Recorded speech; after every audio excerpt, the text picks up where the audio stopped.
Update लेके आए हैं जिसमें हम बात करेंगे उत्तर प्रदेश आउटसोर्स कर्मचारियों के बारे में। जैसा कि आप लोगों को पता है यूपी कॉस का गठन हो चुका है और उसको 1 अप्रैल 2026 से लागू भी किया जा सकता है और इसमें जितनी भी सुविधाएं दी जा रही हैं उनको हमारे कर्मचारियों को प्रोवाइड करी जाएंगी। जैसे कि आरक्षण की सुविधा है, लीव यानी कि छुट्टी कितनी मिलनी चाहिए 1 साल में, इसकी सुविधा तो उनकी मातृत्व जो छुट्टी होती है उसको भी प्रोवाइड कराना और इसकी समय सीमा यानी कि जो अभी तक कर्मचारियों की अवधि थी 1 साल के अंदर या तो आपको नौकरी छोड़नी पड़ती थी या तो आपको अपने कॉन्ट्रैक्ट को रिन्यू करवाना पड़ता था, इसकी भी समय सीमा बढ़ाई गई है। अब इसको 1 साल से बढ़ाकर 3 साल कर दिया गया है और इसमें न्यूनतम वेतनमान भी लागू कर दिया गया है। अब यह जानते हैं कि यह कब तक लागू हो सकता है और हमारे कर्मचारियों के लिए किस तरीके से फायदेमंद होने वाला है। अभी तक आप लोग 8 वर्ष से यानी कि 8 साल से इसी तरीके से काम करते चले आ रहे हैं कि जितनी ड्यूटी करते हैं उसी के हिसाब से आपको मानदेय दिया जाता है। अगर आप एक दिन भी एब्सेंट करते हैं उसका भी आपका वेतन काट लिया जाता है, लेकिन अब ऐसा नहीं होगा अगर यूपी कॉस का गठन या उसको लागू कर दिया गया तो। इसमें हम बात करते हैं कि जो नई भर्तियां हैं वो कब तक आएंगी, यूपी में आउटसोर्स कर्मचारियों की कब से शुरू होगी भर्तियां मिलेगा और कब से मिलेगा बढ़ा हुआ मानदेय कब। इस वीडियो में हम यही समझने वाले हैं कि इससे संबंधित नई भर्तियां कब से आएंगी और इसका जो मानदेय बढ़ाया जाने वाला है वो कब से हमारे कर्मचारियों के खाते में आना स्टार्ट हो जाएगा। इस सारी जानकारी को हम इसमें विस्तार से समझने वाले हैं। यह जो जानकारी है वो हमारी प्रिंट मीडिया से ली गई है और हम अपने चैनल पर हमेशा ऑथेंटिक न्यूज ही डालते हैं, आपको कभी भी गलत खबर हम प्रोवाइड नहीं करते हैं। यहाँ पर अगर हम बात करें तो आउटसोर्स के माध्यम से सरकारी विभागों में नौकरी पाने का इंतजार कर रहे युवाओं के साथ ही आउटसोर्स पर काम कर रहे करीब 4 लाख कर्मचारियों के लिए अच्छी खबर है। शासन ने उत्तर प्रदेश आउटसोर्स सेवा निगम का रजिस्ट्रेशन कंपनी एक्ट में करा दिया है। प्रबंध निदेशक की नियुक्ति पहले ही की जा चुकी है। कार्यालय व्यवस्थित हो जाने के बाद निगम भर्तियां शुरू करने और बड़े मानदेय का भुगतान कराने की प्रक्रिया में जुटेगा। यानी कि आप लोगों को पता है कि इससे संबंधित जो हमारा उत्तर प्रदेश आउटसोर्स सेवा निगम है इसका रजिस्ट्रेशन कंपनी एक्ट के तहत करा दिया गया है और इसके निदेशक को भी नियुक्त कर दिया गया है और इसका जो कार्यालय है उसको व्यवस्थित किया जा रहा है। अभी तक इसका कोई कार्यालय नहीं था, अब इसका कार्यालय भी बनाया जा रहा है। उसको व्यवस्थित जैसे ही वह व्यवस्थित हो जाता है जितनी सारी इसमें सुविधाएं हैं वो सारी सुविधाएं हमारे कर्मचारियों को मिलना स्टार्ट हो जाएंगी, जैसे कि समय से मानदेय का भुगतान करना और नए पदों पे विज्ञप्ति निकालना, ये सारी जितनी भी चीजें हैं वो होना स्टार्ट हो जाएंगी। कब तक होंगी इस पे हम आगे चर्चा करने वाले हैं। अगर हम बात करें यहां पर तो आउटसोर्स निगम का हुआ रजिस्ट्रेशन, जैसा कि हमने आपको बताया कि जो आउटसोर्स निगम है उसका रजिस्ट्रेशन कंपनी एक्ट के तहत करा दिया गया है और इसको जल्द से जल्द लागू भी किया जाएगा। सचिवालय प्रशासन विभाग के प्रमुख सचिव मनीष चौहान द्वारा दी गई जानकारी के अनुसार निगम का रजिस्ट्रेशन कंपनीज एक्ट में करा दिया गया है। प्रबंध निदेशक के तौर पर अमृता सोनी को पहले ही नियुक्त किया जा चुका है। इसके साथ साथ उत्तर प्रदेश आउटसोर्स सेवा निगम के लिए पिकअप भवन में कार्यालय तैयार किया जा रहा है। अब आउटसोर्स से संबंधित सभी महत्वपूर्ण गतिविधियों को आगे बढ़ाने का काम पिकअप भवन कार्यालय से ही शुरू किया जाएगा। आउटसोर्स सेवा निगम गैर सरकारी संस्थान के रूप में संचालित होगा जो कि प्रदेश की सभी संविदा आउटसोर्स इकाइयों पर नजर रखेगा। यानी कि इसका जो कार्यालय है उसको तैयार किया जा रहा है और इसकी जो निदेशक हैं अमृता सोनी जी को उनको पहले ही इसकी नियुक्ति दे दी गई है और इससे संबंधित जितनी भी चीजें हैं उनको संचालित किया जाएगा। और आप लोगों को बता दें कि यह गैर सरकारी संस्थान जितनी भी आउटसोर्स कंपनी होती हैं वो हमारे कर्मचारियों को रखती हैं, उन पर सब पर इसके द्वारा नजर रखी जाएगी कि किसी कर्मचारी का शोषण तो नहीं हो रहा है, किसी को मेंटली टॉर्चर तो नहीं किया जा रहा है, उसको ड्यूटी के नाम पर उसका शोषण तो नहीं हो रहा है। ये सारी इसमें देखरेख करी जाएंगी। जितनी भी हक होते हैं हमारे कर्मचारी के उनको दिलाने का काम इसमें इसके तहत किया जाएगा। अब आगे इसमें समझते हैं कि आगे और क्या इससे निकल कर आने वाला है। आउटसोर्स सेवा निगम को हमारे मुख्यमंत्री जी ने तो पहले ही इसमें मंजूरी दे दी है। उत्तर प्रदेश आउटसोर्स सेवा निगम के गठन को प्रस्ताव को 2 सितंबर 2025 में आयोजित कैबिनेट बैठक में उत्तर प्रदेश के मुख्यमंत्री योगी आदित्यनाथ जी की अध्यक्षता में मंजूरी दे दी गई है और प्रस्ताव स्वीकार किया गया था। इसके बाद 20 सितंबर को उत्तर प्रदेश आउटसोर्स सेवा निगम की गठन के लिए शासनादेश जारी किया गया था।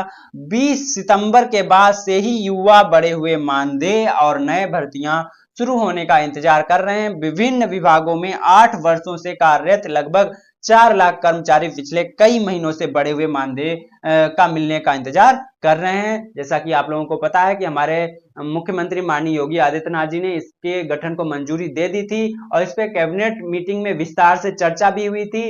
जैसा कि आप लोगों को पता है 8 वर्षों से इसमें कर्मचारी काम कर रहे हैं, उनको अभी किसी भी तरीके की कोई सुविधाएं नहीं दी जा रही हैं। अब उनको ध्यान में रखते हुए इस पे काम किया जा रहा है और जल्द से जल्द इसको लागू भी किया जाएगा। इस मुद्दे पर सरकार भी गंभीरता से सोच रही है, क्योंकि इसमें 4 लाख से अधिक कर्मचारी कार्यरत हैं, काम कर रहे हैं। अगली यहां पर अगर हम बात करें तो वो है कब से मिल सकता है बढ़ा हुआ मानदेय, यानी कि कब तक यह मानदेय आपके खातों में आना स्टार्ट हो जाएगा, इसकी भी बात कर लेते हैं।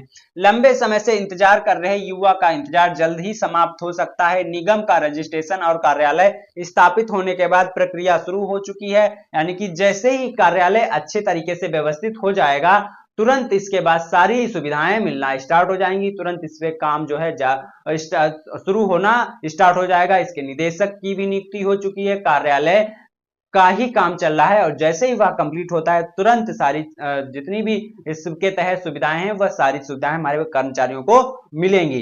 यहाँ पर हम बात कर लेते हैं कि बता दें उत्तर प्रदेश आउटसोर्स सेवा निगम में न्यूनतम मानदेय 20,000 से अधिकतम 40,000 रुपए, यानी कि श्रेणी अनुसार इस मानदेय को बांटा गया है। इसमें 4 श्रेणियों में विभाजित किया गया है। प्रथम, द्वितीय, तृतीय और चतुर्थ श्रेणी के कर्मचारियों के रूप में इसमें विभाजित किया गया है। न्यूनतम यानी कम से कम 20,000 रुपए और अधिक से अधिकतम 40,000 रुपए तक इस मानदेय निर्धारित किया गया है। 4 श्रेणियों के अंतर्गत मानदेय निर्धारित हुआ है। पहली श्रेणी के अंतर्गत आने वाले चतुर्थ श्रेणी कर्मचारियों को न्यूनतम मानदेय 20,000 रुपए। चतुर्थ श्रेणी कर्मचारी में कौन कौन कर्मचारी आते हैं, जैसे कि सफाई कर्मचारी हो गए, हमारे प्रदेश के जितने भी 4th क्लास के हो गए, जैसे आशा, आंगनबाड़ी, हमारे अन्य विभागों में कार्यरत कई सारे कर्मचारी हैं वो चतुर्थ श्रेणी में आते हैं। जबकि द्वितीय श्रेणी के लिए 22,500 और तृतीय श्रेणी के लिए 25,000 मानदेय निर्धारित किया गया और प्रथम श्रेणी के कर्मचारियों के लिए 40,000 तक प्रतिमाह मानदेय दिए जाने की प्रस्ताव इस पूरे गठन के तहत इसमें रखा गया है। यहाँ पर अगली बात कर लेते हैं कि यह मानदेय जो है वह हमारे इस कार्यालय के स्थापित होने के बाद ही मिल सकेगा और इसमें अन्य क्या क्या सुविधाएं मिलने वाली हैं हमारे कर्मचारियों को, इसकी भी बात कर लेते हैं। यहाँ पर कई सारी सुविधाएं जो है मिलने वाली हैं उत्तर प्रदेश आउटसोर्स कर्मचारियों के लिए, जहां एक और मानदेय बढ़ोतरी होगी वहीं दूसरी ओर कई अन्य सुविधाएं दिए जाने का प्रस्ताव है। आउटसोर्स कर्मचारियों को जहां 1 साल में कैजुअल लीव मिल सकेगी, अभी तक किसी भी प्रकार की कोई लीव नहीं मिलती थी। अगर आप लीव लेते भी थे तो उसका मानदेय आपको नहीं मिलता था, लेकिन अब इसके लागू होने के बाद ऐसा नहीं होगा। अगर आप किसी भी प्रकार की लीव लेते हैं तो उसका मानदेय जो है नहीं काटा जाएगा। वहीं इन कर्मचारियों को अब 3 साल के लिए आउटसोर्स के माध्यम में रखा जाएगा। अभी तक 1 साल के लिए ही रखा जा रहा था, लेकिन अब 3 वर्ष तक ही रखा जाएगा, यानी कि इसके बाद या तो रेवेन्यू किया जाएगा और या तो आपको जॉब छोड़ना चाहते हैं तो छोड़ सकते हैं। यह भी सुविधा इसमें बढ़ाई गई है और इन कर्मचारियों को बिना किसी प्रूफ के नौकरी नहीं निकाला जाएगा। अभी तक क्या होता था कि विदाउट एनी रीजन, कोई रीजन बिना बताए ही नौकरी से निकाल दिया जाता था कभी भी किसी भी वक्त, लेकिन अब ऐसा नहीं होगा। विद प्रूफ, अगर किसी भी प्रकार से आपकी कोई गलती हो गई है उसका प्रूफ आपको दिया जाएगा, उसके बाद ही आपको इस जॉब से निकाला जाएगा। यहाँ पर अगली हम बात करें, इसके अतिरिक्त इन कर्मचारियों को पेंशन का लाभ भी दिया जाने का प्रस्ताव है। वहीं कर्मचारियों की भर्ती प्रक्रिया को लेकर भी नियम बदल सकते हैं। अब योग्य उम्मीदवारों को तो पहला मौका मिलेगा, साथ ही स्थानीय युवाओं को प्राथमिकता देने का भी प्रस्ताव होगा। यानी कि अभी तक भर्तियां होती थी उसमें नियमक फॉलो नहीं किए जाते थे, मनमाने तरीके से अधिकारी या कर्मचारी जो इसके ऊपर बैठे हुए हैं वो नियुक्ति कर लेते थे, लेकिन अब नियम के अनुसार ही भर्तियां की जाएंगी, जैसे कि आरक्षण का पालन करना और जो योग्य अभ्यर्थी है उसको प्रथम वरीयता देना, ये सारी चीजें इसमें रखी जाएंगी अगर यह लागू हो जाता है। इसके लागू होने के बहुत ही चांस हैं, 1 अप्रैल 2026 तक यह लागू हो जाएगा। इतनी तो खबर निकल कर आ ही रही है, क्योंकि कार्यालय जो है उसका काम जो है जल्द से जल्द समाप्त होने वाला है, और जैसे ही कार्यालय स्थापित होगा वैसे ही तुरंत इसकी सारी सुविधाएं हमारे कर्मचारियों को मिलना स्टार्ट हो जाएंगी। न्यूनतम मानदेय भी मिलेगा। अभी तक कई सारे कर्मचारी हैं वो कई वर्षों से 7-8 हजार रुपए के मानदेय पर ही काम कर रहे हैं, उसमें किसी भी प्रकार की कोई बढ़ोतरी नहीं हो रही है।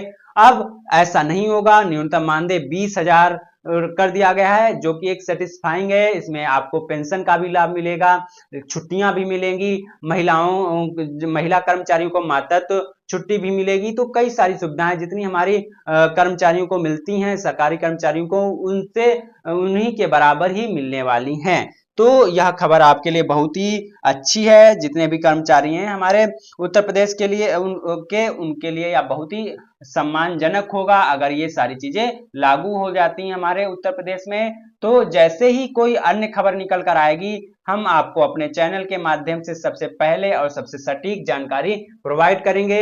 इससे संबंधित जितनी भी जानकारी थी वो मैंने आपको प्रोवाइड की। इससे संबंधित कोई भी जानकारी अगर निकल कर आएगी तो सबसे पहले और सबसे सटीक जानकारी हम अपने चैनल पर सबसे पहले प्रोवाइड करेंगे।